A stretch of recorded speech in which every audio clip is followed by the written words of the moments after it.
నియోజకవర్గంలో కొన్ని వేల మందికి పెన్షన్ ఆగిపోయింది. చాలామంది మాకు ఫోన్లు చేసి అన్న పెన్షన్ ఇవ్వడం లేదో వాలంటీర్ నువ్వు చెప్పు అని నాకు ఫోన్లు చేస్తాను.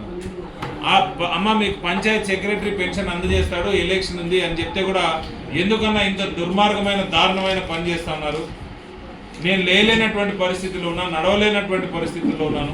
నేను ఇప్పుడు పోయి పంచాయత్ సెక్రటరీ కోసం అక్కడ పొద్దున్న నుంచి సాయంత్రం వరకు వేచి చూసి తిండి లేక నీళ్ళు లేక వాళ్ళు ఎప్పుడు ఇస్తారో తెలియక ఇంకెన్ని రోజుల్లో వస్తుంది అనేటటువంటి పరిస్థితిలో మమ్మల్ని ఎందుకు పెడుతున్నారని ప్రజలు నిజంగా ఏడుస్తూ ఉన్నారు. ఇది మంచి పద్ధతి కాదు. అనవసరంగా దీనివల్ల తెలుగుదేశం పార్టీకి కూడా తీరని నష్టం జరుగుతుందని మాత్రం నేను తెలియజేస్తా ఉన్నాను. అలాగే అబద్ధపు రీల్స్, అనవసరమైనటువంటి కామెంట్స్, ఏది నిజం లేదో దాని మీద సోషల్ మీడియాలో ప్రచారం అనేది తెలుగుదేశం పార్టీ వాళ్ళు ఉధృతంగా చేస్తూ ఉన్నారు. నేను వాళ్ళకు ఒకటే ఒక విషయం హెచ్చరిస్తూ ఉన్నాను. మీరు చేసేటటువంటి కార్యక్రమాలు కానీ మీరు చేసేటటువంటి తప్పుడు ప్రచారాలు కానీ మేము చేయలేక కాదు, మేము చేయడం మొదలు పెడితే దీనికి 10 రెట్లు చేసి అనవసరంగా మా హోదా మేము తగ్గించుకోకూడదు అనే మా వ్యక్తిత్వం మేము కోల్పోకూడదు అని చెప్పే మేము చేస్తూ ఉన్నాము.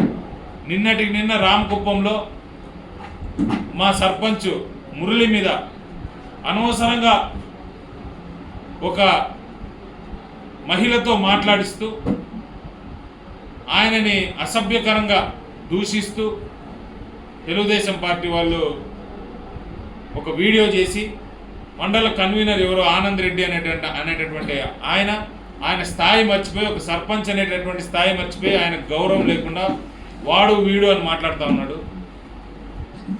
నేను ఒకే ఒక నిమిషం ఈరోజు ఆనంద్ రెడ్డి అనే వ్యక్తి మీద పచ్చిగా తిట్టిపీయడం, నోటికొచ్చిన బూతులు మాట్లాడడం నాకు పెద్ద పని కాదు.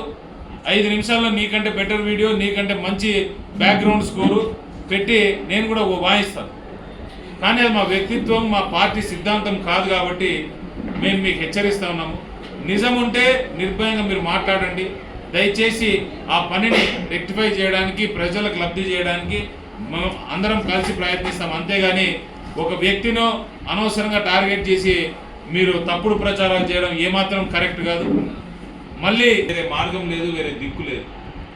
అలాంటి వాళ్ళని ఈరోజు మళ్ళీ సచివాలయంకి వచ్చి పెన్షన్ తీసుకోండి, పంచాయత్ సెక్రటరీ దగ్గర పెన్షన్ తీసుకొని అని ఇంతకుముందు ఏ రకమైనటువంటి పరిస్థితులు తెలుగుదేశం పార్టీ హయాంలో ఉన్నాయో అదే విధంగా మళ్ళీ కూడా ఈరోజు రాష్ట్రాన్ని పెట్టేటటువంటి పరిస్థితుల్లోకి వీళ్ళు తీసుకొని పోతూ ఉన్నారు. ప్రజలే ఇవన్నీ కూడా గమనిస్తూ ఉన్నారు. ప్రజలు ఖచ్చితంగా దీని మీద తిరగబడతారు. ఎటువంటి పరిస్థితుల్లో కూడా వాలంటీర్ వ్యవస్థ అనేది లేకపోతే ఈరోజు మనుగడ అనేది ఎంత కష్టమైపోయింది అనేది ఈ 2 నెలల్లో మరీ ముఖ్యంగా స్పష్టమయ్యేటటువంటి పరిస్థితికి ప్రజలు కూడా వస్తారు.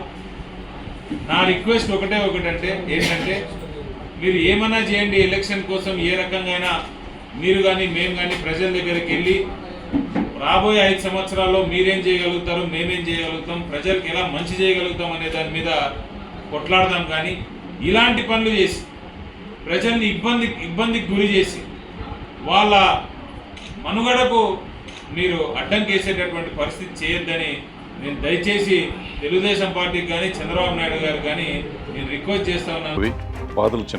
మీ సమస్యని మేము పరిష్కరిస్తాం, రండి మాట్లాడుకుందాం.